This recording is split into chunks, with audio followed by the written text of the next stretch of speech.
But what I wanted to say is some people say, well, these other people never been Pan-Africans, and I'm saying, so, the argument I never hear people say, they literally say they never been Pan-Africanists. Mm-hmm. Even they have a whole religion that's Pan-Africanist from out of this, that hails from where? Jamaica. Rastafarian. Right. Pan-Africanist religion. You know what I'm saying? Like, where do they get these things from, bro? They getting it all from Tariq Nasheed. Again, if you had something of substance, then you would say more than the titles of his lives. You would say more than the opening talking point of his conversation. When they say Pan-Africanism is one-sided, that's what Tariq said.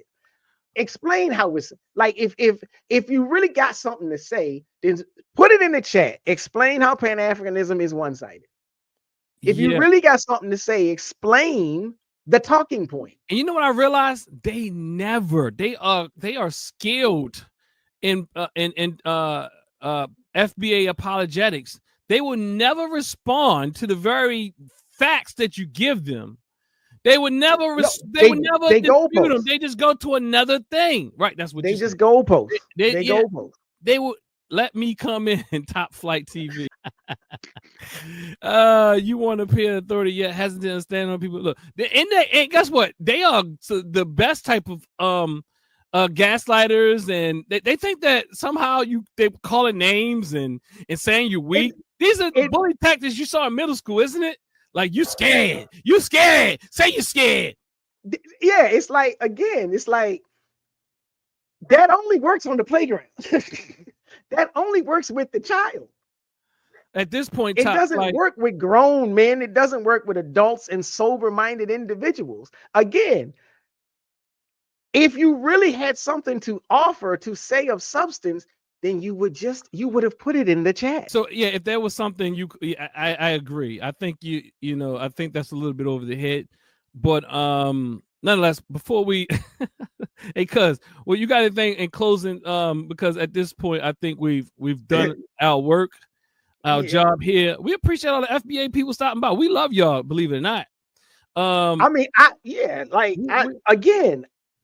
I don't have an issue with FBAs delineating and saying, I'm proud to be this melanated individual who lives in the United States and whose family survived the transatlantic slave Holocaust, the Ma'afa.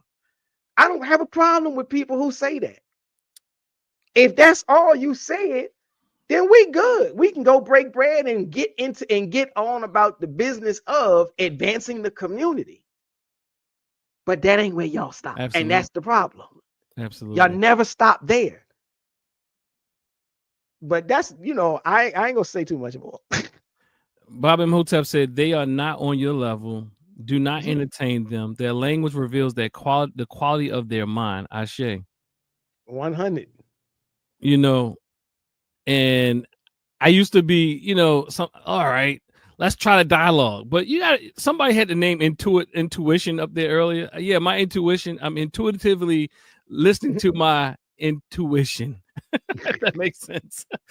And I'm not, going to allow you to make this a clown show, because we had a beautiful talk, me and Big Cuz, you know what I mean? And there's so much beautiful things going on in our Pan-Africanist spaces. There's so much beautiful things going on in our African-centered spaces. We are not deluded by the idea that we haven't done anything. We know we've done many things. Right. I mean, you couldn't even hold the bootstrap of what Pan-Africanism, Afrocentrism, and other forms of even serious Black thought has given to this world. We're also not deluded by the idea that there's things that help you survive in this country, and just survival type programs, and then there's liberatory things. And what you're talking about has nothing to do with the end goal of liberation and African sovereignty. Shabazz, break it down with the proper perspective.